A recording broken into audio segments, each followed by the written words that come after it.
Hello and welcome to Spectrum News at 2. I am Beta Brian coming to you live from the beautiful hills of Ibiakuran. Let's take a look at the headlines. President Buhari pledges support as Nigeria hosts major cultural, tourism literacy events. Federal government to implement telecoms beverage taxes in 2023. UN chief condemns suicidal shelling around Ukrainian nuclear plant. We'll bring you details of these stories and more in a moment.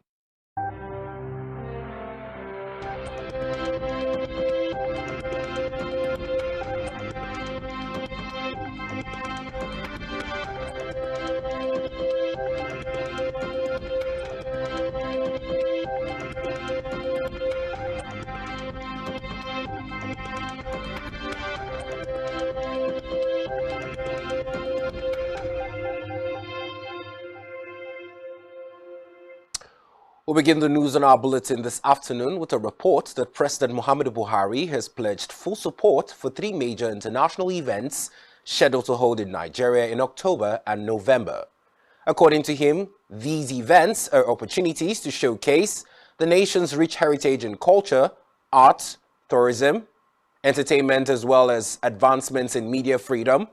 Nigeria will be hosting the 2022 UNESCO Global Media Information Literacy Meal Week in Abuja in October, the first global conference on cultural tourism and creative industry in Lagos in October, and the second Global Association of Literary Festival Conference in Abeokuta in November.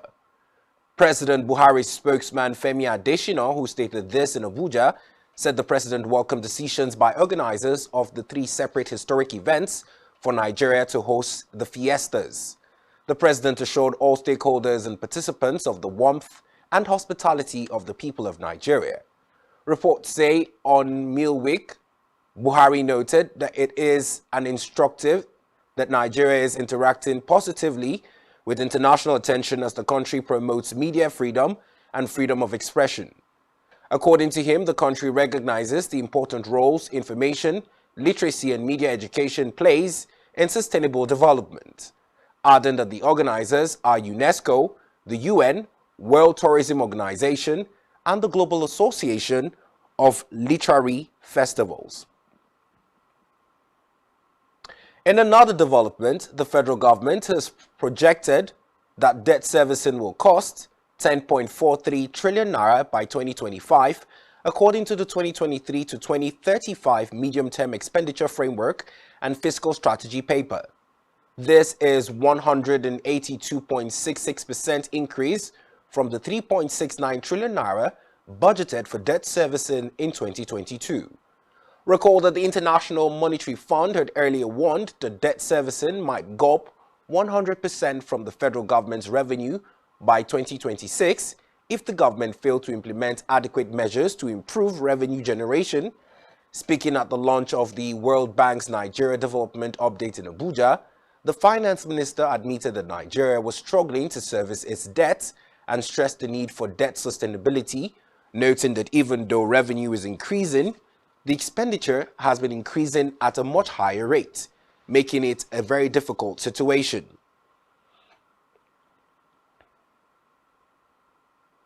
Meanwhile, the federal government, through the Budget Office of the Federation, has revealed that it will begin the implementation of its proposed excess duties on telecommunication services and beverages in 2023. The Budget Office of the Federation, which is under the Ministry of Finance, Budget and National Planning, revealed its plan in its 2023 to 2025 medium-term expenditure framework and fiscal strategy paper. According to the ministry, it was in a bid to boost its non-oil revenue streams. The minister further said that the excess duty revenue is expected to grow because of its introduction of telecom services charge, noting that the law now empowered the FIRS to appoint anyone as its agent to withhold or collect VAT and remit same to the service.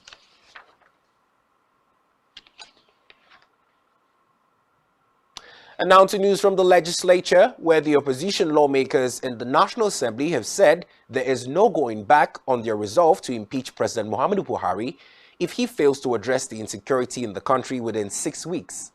The lawmakers, in a separate interview with newsmen, dismissed a report that they have backed down on the plan to remove the president after the expiration of the 6 weeks ultimatum handed down on July 27.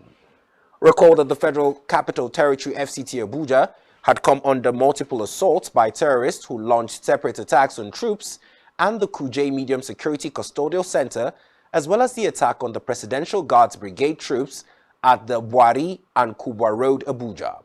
Reports say following these developments and the impeachment threat against the president by the opposition lawmakers, the National Assembly leadership expressed fears over the worsening insecurity crisis in the country. Away from that, the Federation Account Allocation Committee FAC has asked the Nigerian National Petroleum Company NNPC to submit state-by-state consumption of premium motor spirit, PMS, otherwise known as petrol, to its committee. The directive is contained in the FACT Post-Mortem Subcommittee PMSS Financial Report submitted to the whole House at its July 2022 meeting in Abuja. The members noted that the consumption of PMS has been a major concern to members and it was raised severally at the FACT plenary. Therefore, there is need to ascertain the consumption of PMS in the country of the year 2021.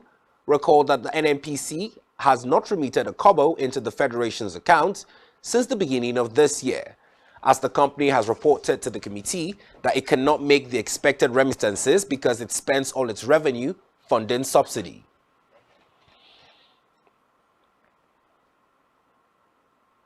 And now to news from the education sector, where the Academic Staff Union of Universities, ASU, has accused the federal government of misinforming Nigerians about their demands. Just as it has said, it has never had it as bad as the past administrations as far as negotiations are concerned.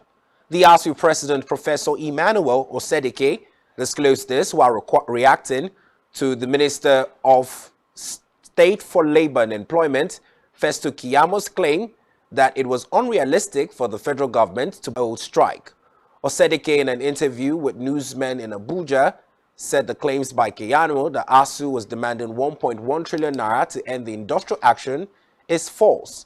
He therefore urged the federal government to stop misinforming Nigerians. The ASU boss noted that the negotiations with the government have not been fruitful owing to the actions of some government officials at the federal level.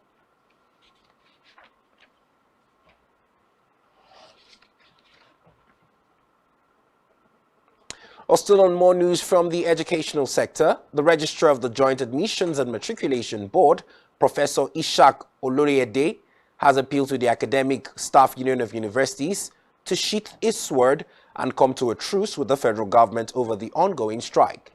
According to the JAM Registrar, both parties would have to take hard decisions if the issues are to be solved permanently.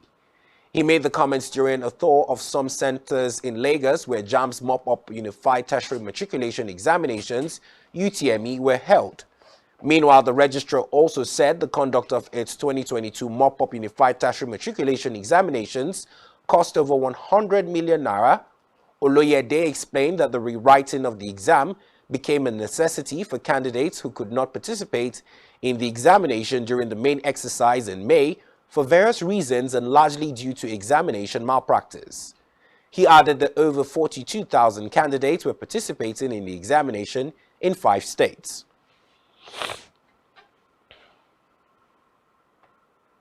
On electoral matters, the African Union Development Agency's new Partnership for African Development, AUDA, NEBDA, has stressed the need for political party members and leaders to be calm in order to have a peaceful election and transition next year. National Coordinator and Chief Executive Officer of AUDA NEBDA, Gloria Okubodun, who spoke in Abuja after receiving an Ambassador for Peace Award from Universal Peace Federation, UPF, said the award would spur her to do more. In good governance, working with public and private sectors, she vowed to advocate for peace for Nigeria, Africa and global peace. There would never be any development without peace.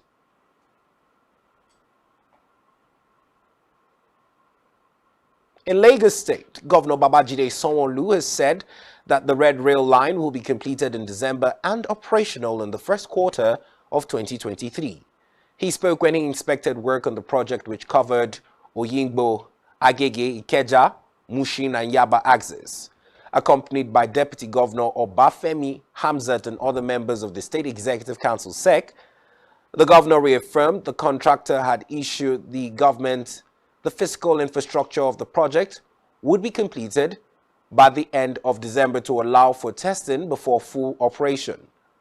Sanwo-Olu added that the Agege station would be walled off to restrain trading activities, adding the traders around the Yaba Rail corridor would have to be relocated. Back here on news from the home front, the Young Progressive Party, YPP, yesterday held its entire entourage in Akwa Ubokabasi campaign movement to Oron, where it held a momentous thanksgiving to God for seeing the party through its ongoing efforts towards the 2023 elections in Akwa Ibom State.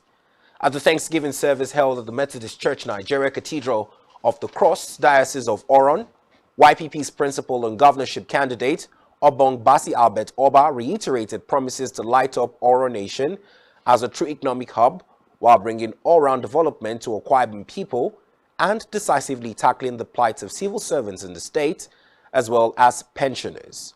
Oba vowed to continually uphold the dictates of God in governance of Akwa Ibom State and to also lead the state to the path of righteousness and justice.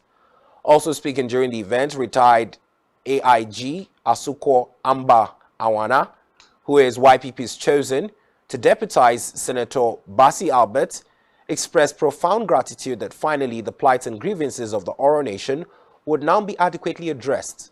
Also speaking, the chairman of YPP Campaign Council, Akpabio, commended the discipline and fast-growing pace of YPP and foresaw a bright, prosperous future for the party. Meanwhile, the state chairman of YPP, Apostle Andrew spoke to the choice of Oba to contest the governorship seat of Akwa Ibom people, expressing convictions that the turn of events in political terrains of Akwa Ibom State is divinely orchestrated.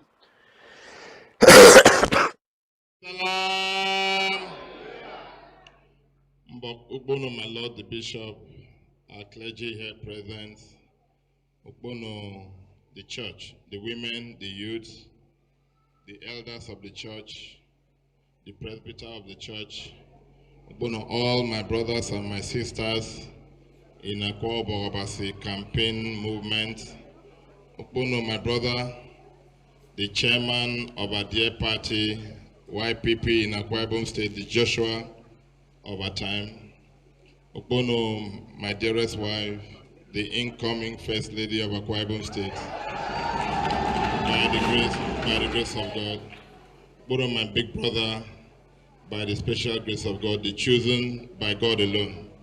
And here was the choose and his dear wife, my DG, the chairman of our strategic committee seated over there, our leader, the chairman of our campaign council, may God honor you. Our most revered candidates, the senatorial candidates, the National Assembly candidates, and the House of Assembly candidates. Collectively, we say to God be the glory. So let me thank God and also thank my big brother for accepting to run on this ticket with me.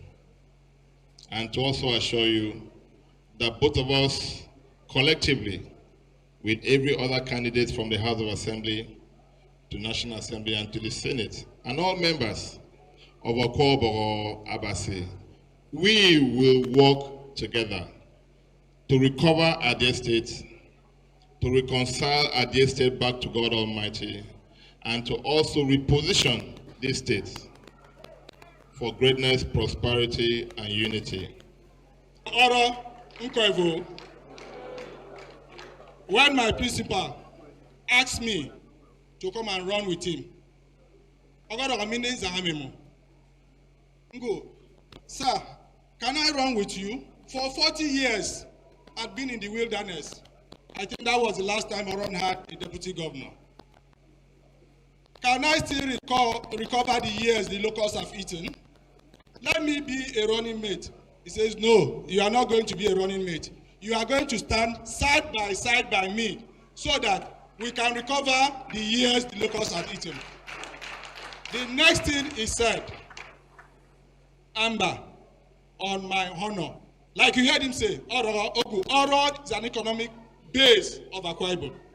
Ibaka, if I can do something about Ibaka deep sea port, insecurity, economic insecurity, all that will be gone. When I picked the lady as my running mate in Urefon, God said to me, that's where your deputy will come from. And as a party chairman, I kept it to myself. And when we had series of consultation, to God be the glory, today our deputy is coming from there. Let me say this, in 2014, God made a promise that the present governor will be governor. And he said, when it comes to the next time again, I will show you the next governor.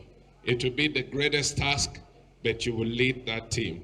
And today, God has given us, I'm not saying it's here, in all the candidates, this is the very best for Akwa Ibom State.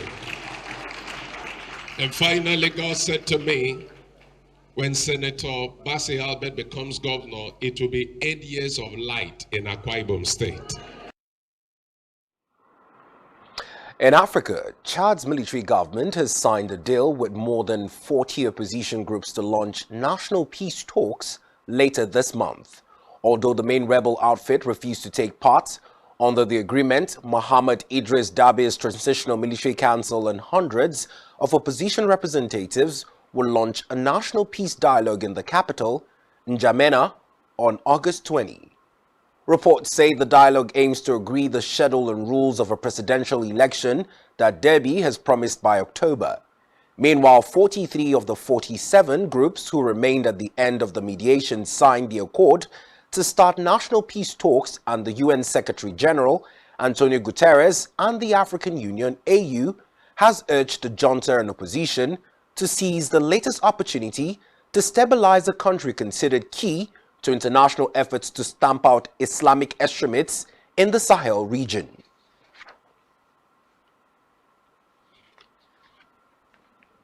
Still in Africa, Ivory Coast has marked the 62nd anniversary of its independence with a military parade in the administrative capital, Yamoussoukro. Officers held flags and sang as they marched down the John Paul II Square. During an address to the nation, President Ouattara pardoned his predecessor, Gbagbo, who was facing a 20-year jail sentence for robbery of funds from Abidjan's central bank. Ivory Coast also called off the release of 49 Ivorian soldiers who had been held in Mali for almost a month without delay. Reports say it was the first time the military and civil parades returned after the pandemic restrictions prevented the event.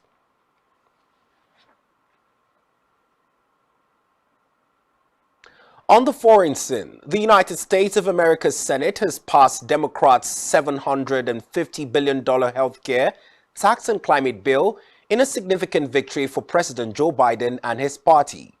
Reports say the final party line vote was 51-50, with Vice President Kamala Harris breaking the tie. The package is the product of painstaking negotiations, and its final passage would give Democrats a chance to achieve major policy objectives ahead of the upcoming midterm elections. President Biden, who praised the Senate for passing the bill in a statement, thanks Democrats in the chambers, saying the legislation will ensure climate investments and healthcare provisions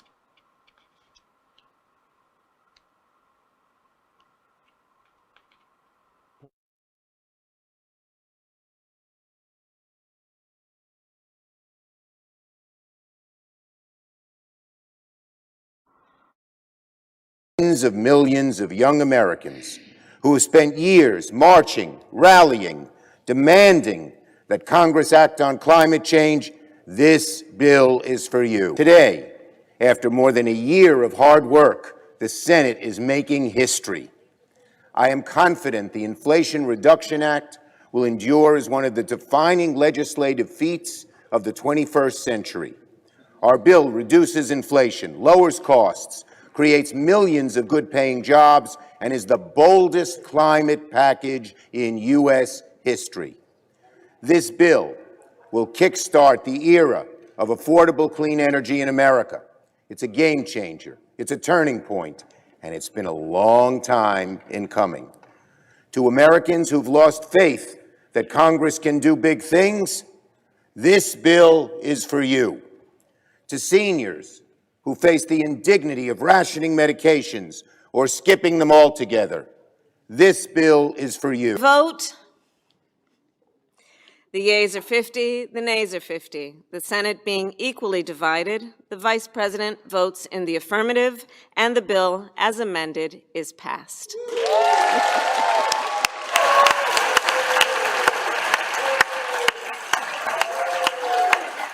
Still on more news from the foreign scene, a ceasefire between Israel and Islamic Jihad over Gaza appeared to be holding earlier today after going into effect on Sunday. Announcing the truce in a statement, the Israeli Prime Minister's office thanked Egypt for its mediation efforts, but warned if it was violated, the State of Israel maintains the right to respond strongly. Reports say terms of the agreements were not immediately made public, adding that in the push for a truce, Cairo was working to see the release of an Islamic Jihad militant captured by Israel 6 days ago, as well as ensure a Palestinian prisoner on hunger strike in an Israeli jail would be transferred to a hospital for medical treatment. Meanwhile, previous ceasefire agreements have reportedly seen Israel make commitments to ease its closure of Gaza.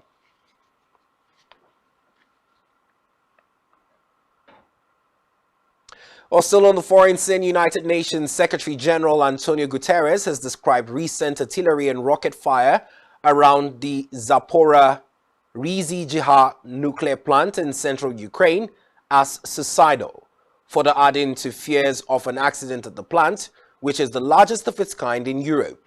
Reports say the Zaporizhzhia plant occupies an extensive site on the river Dnipro and has continued operating at a reduced capacity since Russian forces captured it early in March, with Ukrainian technicians remaining at work.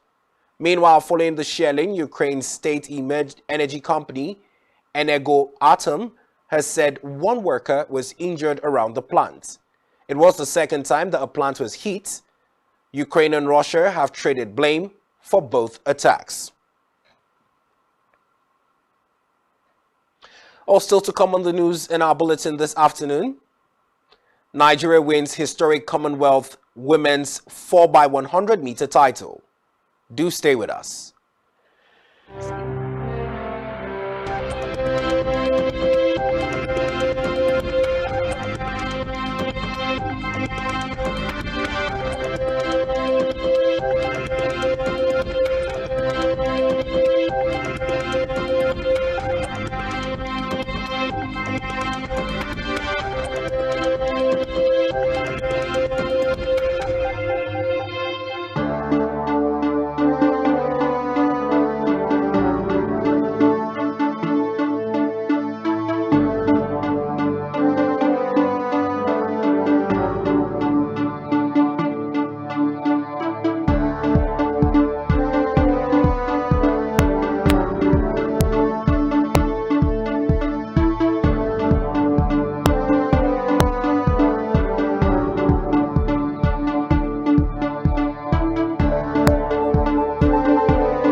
Thanks for staying tuned to Spectrum Television on our news at this hour. And now to more news from our business scenes, where the NRSL Microfinance Bank Limited has launched 3 new products as part of its on-balance sheet lending OBSL portfolio. In a statement from the NRSL, FFMB said the 3 products were designed for easy access to credit facilities by micro, small and medium enterprises that require affordable credit facilities to boost their businesses and salary earners to cater for immediate and pressing needs. According to that statement, the loan sum accessible to micro businesses and SMEs engaged in trading activities with daily sales ranges from 50,000 naira to 250 million naira, subject to a satisfactory turnover that covers the expected facility amount, noting that petty traders do not necessarily need to have account histories with NMFB or any other bank to access the facility. According to the bank, interest rates of the products is very competitive, with a streamlined documentation process for access to any of the facilities from the banks. NMFB reiterated that these products are different from the government intervention products administered by the bank, adding that a loan product from the agricultural sector covering farmers and all businesses in the agricultural value chain would be launched within the year.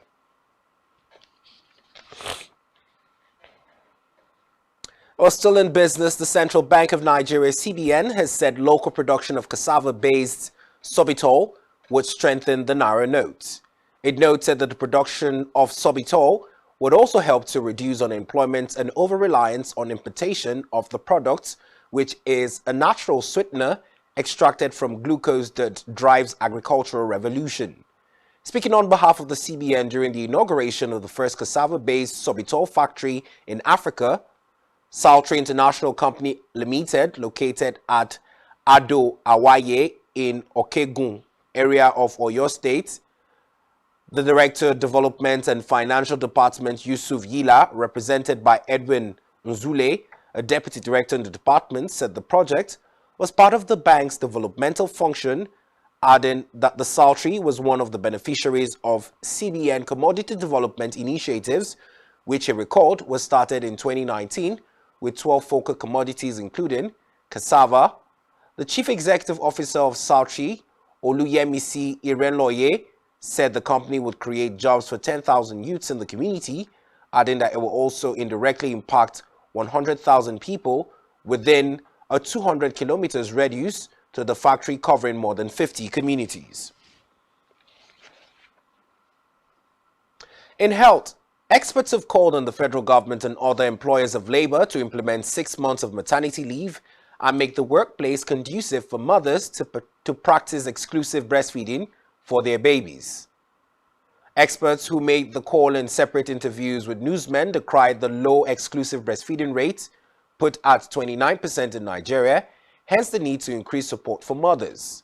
The president of the Nigerian Society for Neonatal Medicine, Dr. Olukemi Tongo, said the theme for the 2022 Breastfeeding Week, Step Up for Breastfeeding, Educate and Support, was to encourage mothers to exclusively breastfeed their babies for 6 months of their life and for all the benefits accrued for breastfeeding and the baby's growth, good development, emotional development, immunity to fight infections. Tongo, also who is a consultant pediatric neonatologist at the University College Hospital Ibadan, said employers need to know that they need to know that they too would benefit from making the environment conducive for their workers to breastfeed.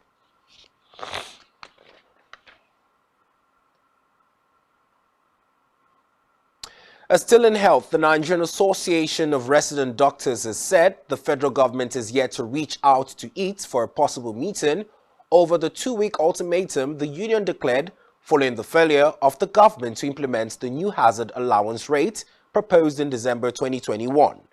The association, however, expressed hope that the government would do the needful to avert the strike. Recall that the National Salaries, Wages and Income Commission, in a circular dated December 21, 2021, announced the approval of the new hazard allowance rate. The implementation of the new rate is, however, yet to begin.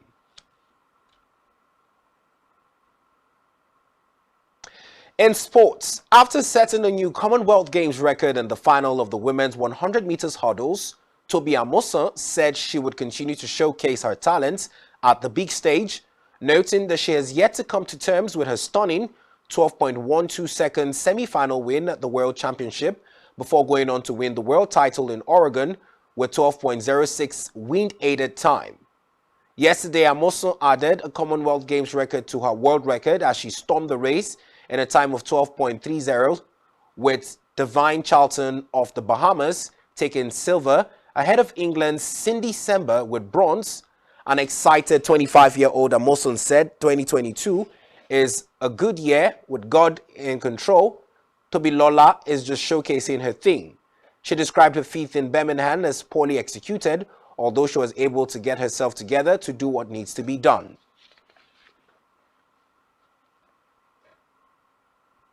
Still in sports, Team Nigeria's women's at the 4x100 meters quartet of Toby Amoson, Favour Ofili, Rosemary Chukwuma and Grace Nwokocha have made history at the Alexandra Stadium in Birmingham, becoming the country's first women's relay team to win a Commonwealth Gold Games. The quartet achieved this feat in a record-breaking fashion, running 42.10 seconds to break their barely 1 month-old 42.22 seconds African record they set at the World Athletics Championship in Oregon. England had to settle for silver in the women's 4x100 meters relay as Nigeria charged to an impressive victory. Was brilliant from Nigeria. On our entertainment news, Kwayi Tokura, brother of Big Brother Naija Season 7 ex-housemate Beauty, has noted his sister is willing to work on managing her emotions. Beauty was disqualified from the show after receiving 3 strikes due to display of violence during the show. Her brother, who had earlier drummed support for her, stated that she gave her best content and acted the perfect script. In a statement on his Instagram page today, Kwayi appreciated the support given her. And that's all we have for you at this time. Do ensure to subscribe to our YouTube pages and our social media handles, all of which you can find on our website, spectrumtv.ng. You have been watching Spectrum News at 2. I am Beta Brian, thanking you for watching. Do have a nice day.